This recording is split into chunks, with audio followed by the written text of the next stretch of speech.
Olá, que alegria estar com você, começando ao vivo para todo o Brasil, o programa Vida em Foco, o nosso encontro de todas as tardes aqui pela TV Evangelizar. A transmissão, você já sabe, é ao vivo para todo o Brasil, via satélite, também canal digital aberto e YouTube TV Evangelizar Oficial.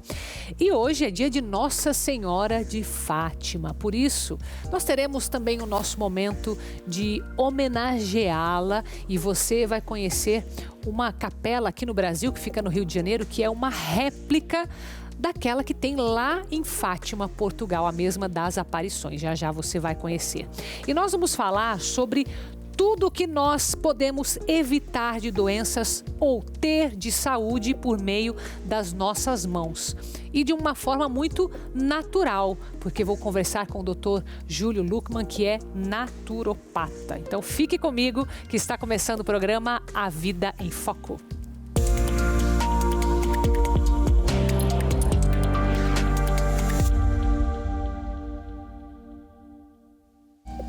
Bom, a gente fala tanto sobre saúde e eu sei que você gosta bastante deste tema. Agora, tem algo que está muito mais na palma das nossas mãos do que nós imaginamos, que é cuidar de todo o nosso corpo, de toda essa saúde, né, doutor Júlio? Seja muito bem-vindo, viu? Tudo bem? Tudo bem, muito obrigado pelo convite. Eu que agradeço. Doutor Júlio Luckmann, ele tem vários títulos, mas hoje estamos apresentando aqui como médico naturopata, né, doutor Júlio? Isso. Quer falar pra gente um pouquinho do que se trata esse seu título? A naturopatia é uma área do conhecimento que tem como princípio básico resgatar tudo aquilo que o nosso corpo está programado há muitos milhares de anos para fazer, né? Então, da natureza a mesmo humana, assim. Com a natureza, exatamente. Que legal. Ideia. O que não exclui, naturalmente, tudo que a gente já criou na ciência, tudo que a gente já criou na farmacologia, que às vezes também é necessário, né? Mas a naturopatia vai muito nessa linha de resgatar aquilo que o corpo é capaz de fazer sozinho. Entendi. Bom, e nessa linha, acredito que também a gente possa trabalhar muito com prevenção, como é o caso do que a gente vai falar hoje aqui com as mãos, com a saúde do corpo. A gente, por exemplo, eu sei que tem pessoas que quase têm uma doença de tanto lavar as mãos e tem outras que acham que não, precisa da tal da vitamina S, né? Sujeira e tal. Como trabalhar esses dois extremos, doutor Júlio? Tudo que é extremo demais acaba sendo prejudicial para a nossa saúde, porque a nossa pele é a nossa principal barreira mecânica do nosso sistema de defesa. Nós temos várias barreiras no sistema de defesa. A primeira barreira é a barreira mecânica, que é essa barreira da pele, a barreira da mucosa, enfim, né? E quando a gente faz essa lavagem excessiva das mãos, a gente vai tirar ali o patógeno que está naquele momento, mas vai tirar, por exemplo, também toda essa carga de proteção que o próprio corpo cria, e você vai ficar ainda mais à mercê desses patógenos quando você faz esse excesso de lavagem das mãos. Assim como acontece também quando a pessoa tem essa loucura por usar o álcool o tempo todo. O álcool, ele vai deteriorar ali a camada de proteção desse micróbio, dessa bactéria, desse vírus, mas ele vai fazer isso também com os bichinhos que vivem na nossa pele, que estão ali para proteger a gente. Entendi. Né? Então, por exemplo, se a gente vai falar sobre saúde do nosso corpo, é claro, tem que ter um mínimo de higiene, acredito, né, que é o básico. Sim. Só que lavar em excesso as mãos pode também ser um problema, então, de saúde ou não?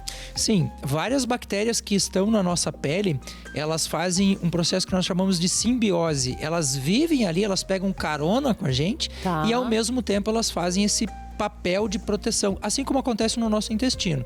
Só para as pessoas terem uma ideia do que a gente está falando, se a gente for pegar a palma das mãos e o que a gente tem embaixo das unhas, dá quase 5 bilhões de micro-organismos. É que a gente fala 5 bilhões, parece uma proporção muito absurda, né? Mas dentro de uma cápsula de probiótico, por exemplo, você tem ali 20, 25 bilhões. Então é muita coisa que a gente tem ali na mão, né? O volume é pequeno, mas é muita coisa que tem ali dos bichinhos que a gente não enxerga. Sim. Mas dentre esses bilhões, tem aqueles que são os benéficos e aqueles que provocam doenças. Os dois estão ali. Isso. O que a gente chama de simbiótico é aquele micro-organismo que, estando ali, ele vai fazer a nossa proteção. Por exemplo, existe uma bactéria na nossa pele com nome bastante sugestivo, que se chama epidermides. Eu digo sugestivo porque a gente tem a epiderme, né? E a epidermides, ela faz uma barreira mecânica, uma barreira de defesa contra vírus, por exemplo. Então, quando a gente começa a lavar demais e começa a tirar essa barreira, a gente começa a colocar a nossa pele em exposição. Existem patógenos que podem não ser patógenos se estiverem com as suas defesas organizadas. Por exemplo, nós temos uma bactéria que vive na nossa pele que chama Streptococcus aureus, que na pele ela não faz diferença nenhuma, muito pelo contrário, ela trabalha a nosso favor.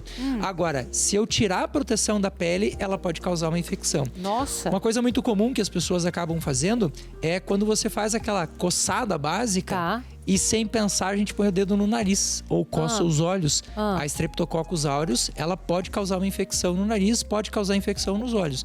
Então, ali no ambiente dela, do jeito correto, com a proteção certa, ela tá ajudando a gente.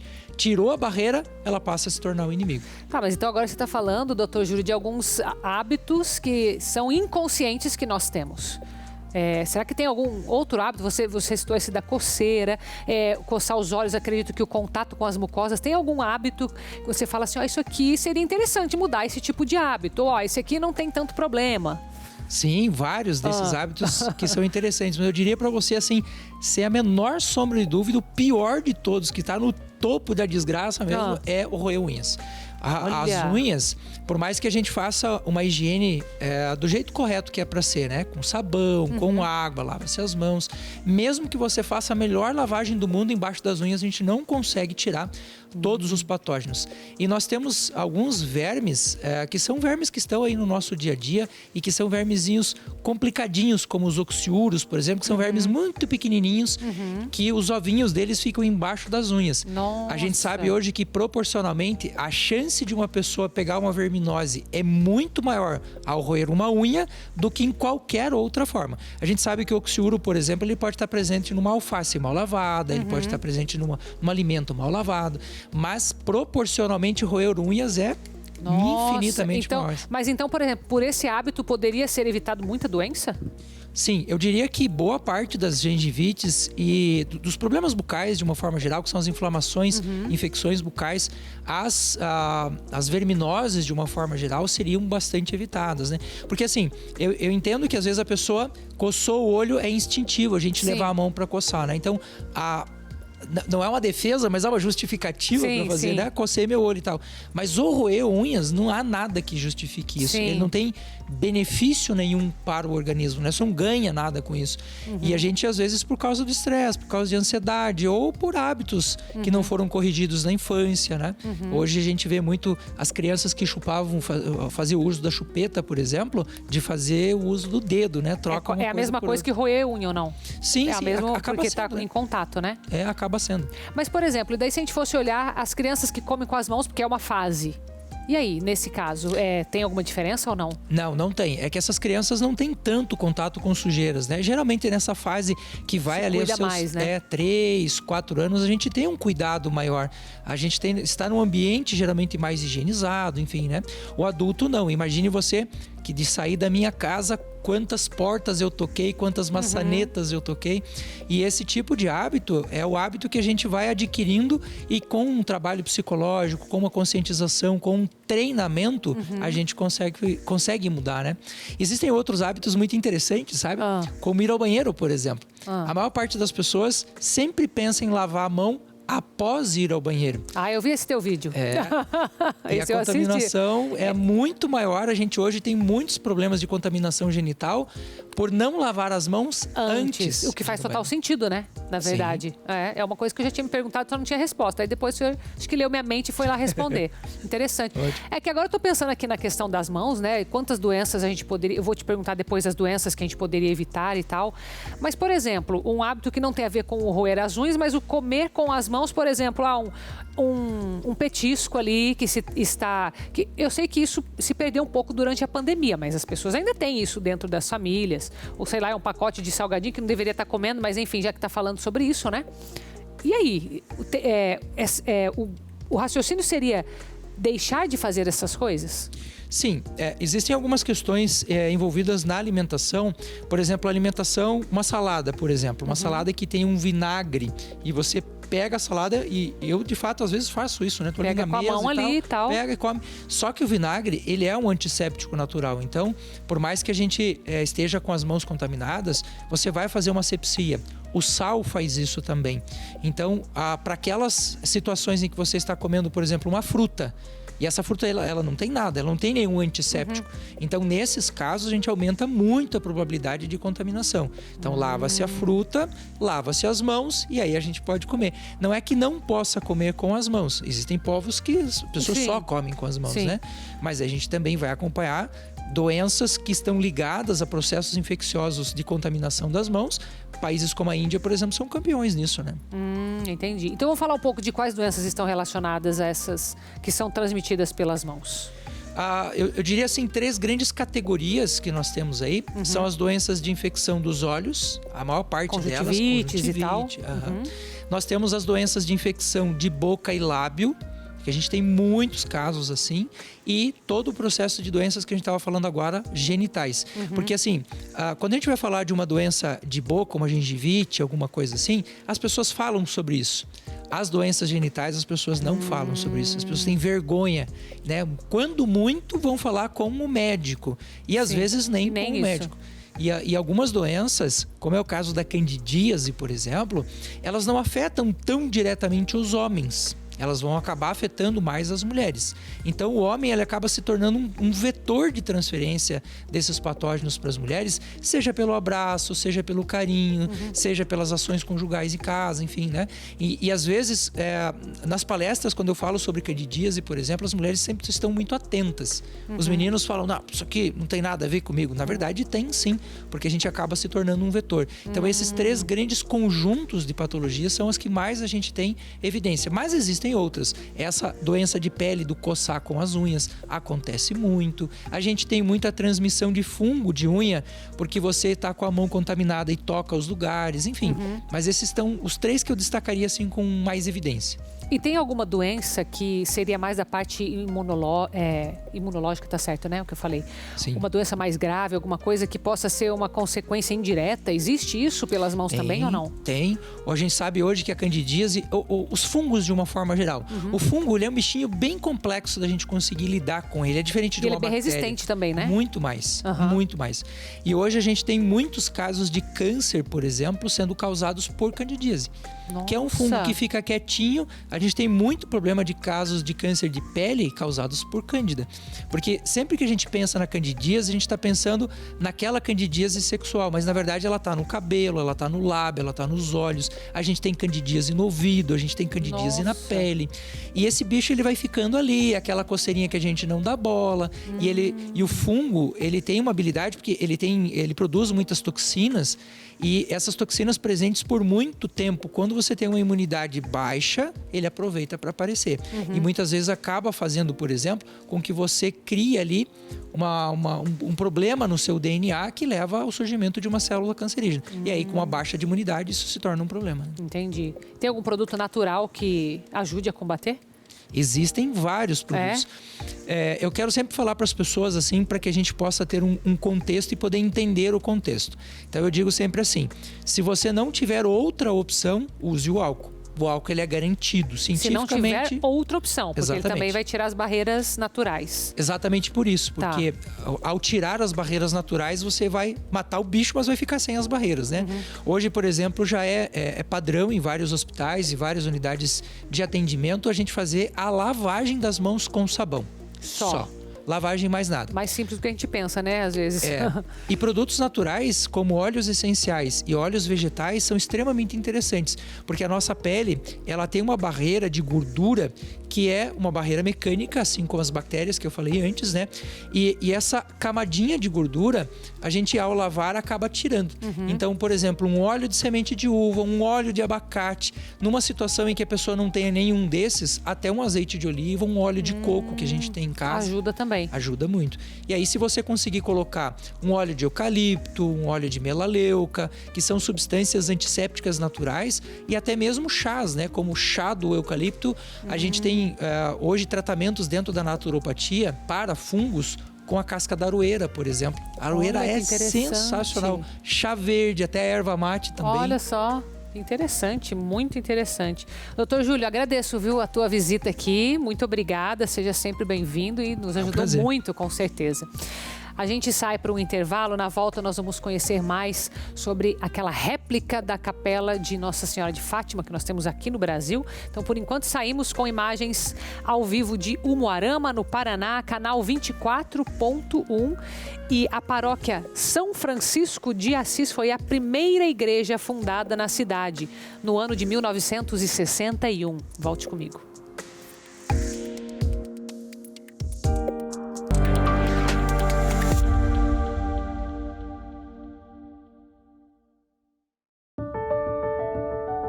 Sem fé é impossível agradar a Deus, pois quem dele se aproxima precisa crer que ele existe e que recompensa aqueles que o buscam.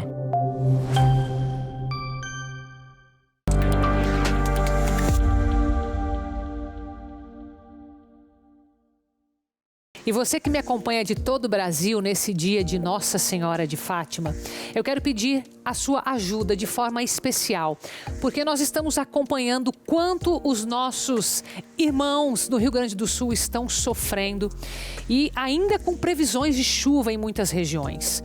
Então nós instituímos hoje aqui na Obra Evangelizar o dia do Pix e todo o valor que for doado por você será revertido para ajudá-los lá no Rio Grande do Sul. Como é importante, eu sei que tem muita gente se mobilizando. Talvez você diga, Carol, mas eu já estou ajudando. Nós estamos organizando porque é importante que nós façamos mais por eles. Porque ainda não está resolvida a situação, não é algo que vai se resolver da noite para o dia e ainda sem previsões. Então nós precisamos ir além. Por isso, hoje, durante todo o dia, esse Pix que você vê aí na sua tela será totalmente 100% revertido para o Rio Grande do Sul. Então vamos ajudá-los. É a hora de nós colocarmos em prática toda esta festa, caridade que nós temos. Então, desde já, muito obrigado pela sua ajuda. E falando em fé, Nossa Senhora de Fátima, agora nós vamos presenciar a história de uma pessoa que tem uma devoção especial, sim, com Nossa Senhora de Fátima, porque durante a adolescência dele, ele teve a intercessão de Nossa Senhora de Fátima. Na verdade, a mãe rezava o terço e ele foi curado, mas eu vou deixar ele contar a história porque está lá no Rio de Janeiro. Vou conversar agora com Bertaldo Soares, que é fundador da Associação Arquidiocesana Tarde com Maria, no Rio de Janeiro. Meu querido, muito obrigada, viu, pela sua disponibilidade hoje de estar aqui com a gente. Olha, eu é que agradeço, viu? De todo o coração. Muito obrigado mesmo. Imagina, agradeço, meu querido. E eu queria que você contasse um pouco dessa história, porque dia de Nossa Senhora de Fátima, com alguém que ele mesmo é um milagre, né? Para depois você me contar o porquê dessa réplica que está aí nas suas costas, que a gente vê aqui na tela. Mas como que foi? A sua mãe tinha muita devoção pelo Santo Terço, é isso, Bertaldo? É isso, sim. Eu estava lá pelos 13, 14 anos e muito deprimido e não saía de dentro do quarto. Na realidade, eu não tinha nenhuma perspectiva de sair de dentro do quarto, porque era uma fase difícil da minha vida em que eu não estava tão junto a Deus e a Virgem Maria. Eu era católico, ia à missa de vez em quando, tinha feito primeira comunhão, mas nada além disso. Na realidade, Deus falava pouco para mim. Então eu comecei a adoecer. Um belo dia eu tive uma crise e aí eu me tranquei dentro do quarto. Tinha tremores, eu tinha uma sensação de morte muito grande. Uns chamam de depressão, outros chamam de síndrome do pânico, outros chamam, sei lá, de um monte de coisa. Eu sei que o fato é que eu fui a 10 médicos e os meus exames todos diziam que eu não tinha nada. Mas eu continuava dentro do quarto e sem sair. E com uma sensação assim de que eu ia morrer, de verdade. Ou seja, a vida tinha acabado. Mas a minha mãe, ela sempre rezou o terço e ela aprendeu com os pais, né? Então, meu avô faleceu com 104 anos e rezava o rosário todos os dias. Nossa! E ela pediu a Nossa Senhora que me ajudasse, que desse um jeito na minha vida. E pronto, aí Nossa Senhora fez com que uma freira sonhasse comigo e me pediu que fosse a uma igreja que era do lado da minha casa. Olha que coisa. Olha. Era 2 quadras da minha casa e foi preciso uma freira sonhar comigo e me telefonar. E aí eu fui, eu cheguei lá, a igreja estava fechada, mas eu voltei no dia seguinte. Fui direto à Capela do Santíssimo, fiquei na adoração, mesmo sem saber, né, o que fazer, como adorar. E o padre chegou. E aí ele me atendeu. Ele me confessou, rezou por mim e me pediu que voltasse na hora da missa. Na hora da missa eu voltei e ele me convidou para ajudar a missa e foi o melhor ofertório da minha vida. Nossa. Porque naquele ofertório eu ajudei o padre, peguei o cálice, as galetas, o lavabo e depois ele pediu que eu me ajoelhasse. Eu me ajoelhei e ele impôs as mãos na minha cabeça e ficou rezando. Eu nunca vi ninguém fazer isso na vida. Nem antes, nem depois. E eu fui melhorando. Fui melhorando, fui melhorando, fui melhorando. E até que um belo dia eu resolvi agradecer a Nossa Senhora. E aí eu fundei um evento chamado Tarde com Maria. Isso em 1987. Eu pedi ao meu pároco e ele permitiu que eu fizesse na frente da igreja, na praça, do lado de fora, não é? O terço e a missa e o louvor e também as confissões. E naquele dia, em 1987, haviam 3.000 pessoas naquela praça. E me lembro que era um dia de muita chuva. E veja, Fátima começa com muita chuva.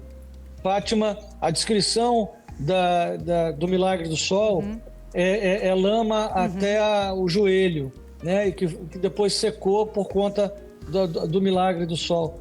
Então nós começamos da mesma forma, com o coração imaculado de Maria, agradecendo a Nossa Senhora uma graça que ela me havia feito. Então a Tarde com Maria, antes de ser um evento, é o testemunho de um homem que estava em cima de uma cama e que, a partir da oração do terço, voltou à vida.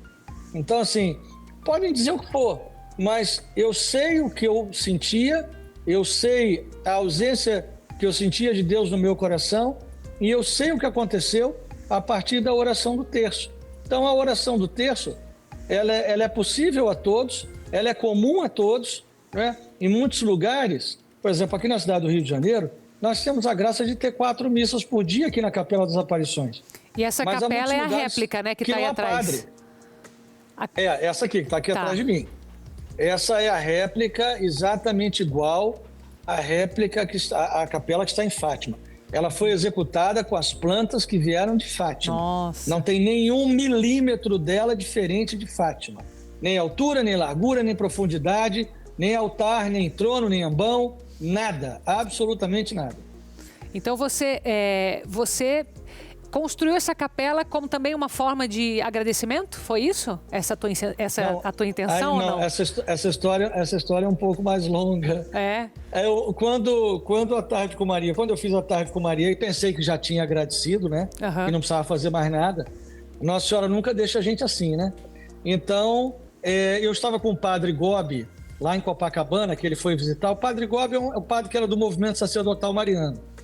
E aí, Padre Stefano Gobi. E aí, eu estava rezando com ele e eu senti no meu coração assim, quando nós estávamos rezando: quando a Tarde com Maria fizer 10 anos, você vai se encontrar com o Papa. E eu pensei, mas a Tarde com Maria não vai fazer 10 anos. Eu já fiz a Tarde com Maria, bobo eu, né? Achando que ia fazer uma vez só. Pronto, a Tarde com Maria fez 10 anos, a gente fez todos os anos, era um trabalho pastoral incrível, né? E aí eu me encontrei com São João Paulo II, lá na casa dele, no Vaticano. Eu fui uma missa na casa dele. Muito bem. Quando a gente tem 20 anos de Tarde com Maria, já era a maior procissão urbana do mundo, dentro de uma única cidade, nós fomos a Fátima agradecer a Nossa Senhora. E aí, na missa de 20 anos, eu sinto de novo uma voz no meu coração que diz: eu quero que você construa uma capela dessa em minha honra no Rio de Janeiro. Aí eu falei: Jesus, mas como é que eu vou construir uma capela dessa no Rio de Janeiro? Eu não tenho dinheiro, não tenho terreno, não tenho nada. E ninguém nem vai deixar, né? Porque como eles vão deixar construir a Capela das Aparições de Fátima? Aí nós falamos com o cardeal, aqui era o Dom Eusébio, e o Dom Eusébio disse: que ótimo, construa a capela, construa a basílica, construa a Fátima toda. Aí eu disse: não, Dom Eusébio, é a Capela das Aparições que Nossa Senhora pediu, né? Com o centro de estudos da mensagem. A Tarde com Maria já tem 20 anos, então a gente agora vai ter uma casa onde nós vamos viver o carisma, onde nós vamos poder, ensinar a oração do terço, a mensagem de Fátima. Bom, aí ele deixou. Só que não era só ele deixar. Era preciso que o bispo de Leiria deixasse. Mas não era só o bispo de Leiria, tinha que ter o reitor do Santuário de Fátima. Não era só o reitor do Santuário de Fátima. Precisava do arquiteto responsável por essa capela, por esse alpendre. Bom, um belo dia eu estou em casa e chega a autorização para a Associação Tarde com Maria construir a Capela de Fátima e as plantas originais. Aí eu pergunto a você, e o que nós tínhamos?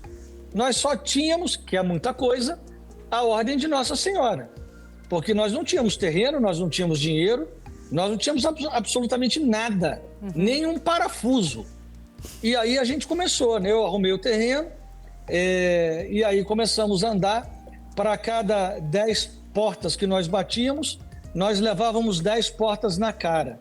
É impressionante como as coisas de Nossa Senhora, elas são difíceis, né? As pessoas, elas têm muito receio, não fazem a evangelização crescer tão rápido. Mas depois as portas foram se abrindo, e aí nós conseguimos fazer a Capela das Aparições. Começamos em maio de 2000 e... É igual isso aí, ó. É exatamente essa que você está vendo. Estou vendo as imagens aqui. Você está vendo o tamanho dessa capelinha aí? São imagens ao vivo de Portugal. Igual aqui. O que está ali dentro da capela, o entalhe da madeira, é exatamente igual. Você não consegue perceber muito, mas a coroa que está na cabeça de Nossa Senhora foi feita pela Casa Leitão, em 1942. E eles guardaram o molde. E eles fizeram a coroa daqui, a mesma coroa que está na cabeça de Nossa Senhora de Fátima em Portugal. Nossa, então, assim, que bonito. São coisas que Nossa Senhora queria e que depois eu fui descobrindo, sabe? Alguns motivos. Eu descobri que a primeira imagem de Fátima a culto público no mundo foi colocada na cidade do Rio de Janeiro, a 10 de junho de 1929. Eu descobri que naquela missa, que foi celebrada pelo Bispo Auxiliar do Rio de Janeiro, quem fez a pregação naquela missa de 1929, aqui no Rio de Janeiro, foi o pároco da paróquia Nossa Senhora de Copacabana. Nasce a Tarde com Maria na paróquia Nossa Senhora de Copacabana. Nossa. Então, Mamãe do Céu tem os caminhos que nós não sabemos quais são. Nós estamos aqui a serviço da Virgem Maria. É isso que nós temos que ter em mente. Nós temos que ter em mente que a mensagem de Fátima trata do catecismo da Igreja Católica de A a Z. Nossa Senhora nos pede que rezemos o terço todos os dias. É preciso fazer isso. Nossa Senhora pede que rezemos o terço pela paz no mundo e pelo fim da guerra. Nossa Senhora fala dos erros da Rússia. E nós estamos vendo a Rússia empreendendo a Terceira Guerra Mundial. Então, é preciso dar ouvido ao que Nossa Senhora de Fátima fala. A igreja, por um bom tempo, esqueceu a mensagem. Nós temos muitos devotos, muitas pessoas que rezam terço, mas muito poucas conhecem o que Nossa Senhora disse ao Francisco, à Lúcia e à Jacinta. Então, a missão da Tarde com Maria é hoje divulgar a mensagem de Fátima. Aqui nós temos um centro de estudos da mensagem para o Brasil e para a América Latina. Então, nós estamos aqui prontos a receber todos os peregrinos que quiserem nos visitar. Nós estamos abertos de domingo a domingo, nós temos confissão de domingo a domingo, missa de domingo a domingo, terço e adoração. Aqui nunca fecha. Muito bem, meu querido, muito obrigada por nos receber aí, né, de forma distante. Eu tenho certeza que o Brasil inteiro vai se programar para um dia fazer uma visita aí. Deus abençoe a sua missão, viu? Vai ser uma grande alegria, viu? E eu espero você também aqui. Um dia vamos fazer um programa ao vivo daqui. Pode ter certeza que eu vou visitar sim. Muito obrigada, meu querido. Deus abençoe. Muito obrigado e Deus abençoe, viu? Amém, você também. A gente sai para um intervalo, saímos com imagens de Santarém, no Pará, canal 16.1, mais de 330 mil habitantes. Já eu volto com você.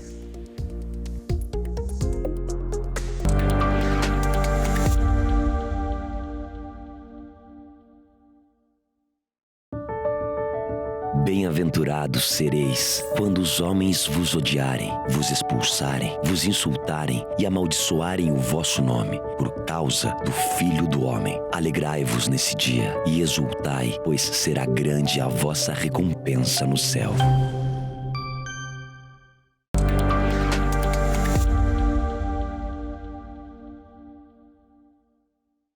E hoje é dia de super noite de louvor. Então, se já é bom esse nosso grupo nacional de oração, imagina quando é super noite de louvor, nós temos mais convidados para participar com a gente.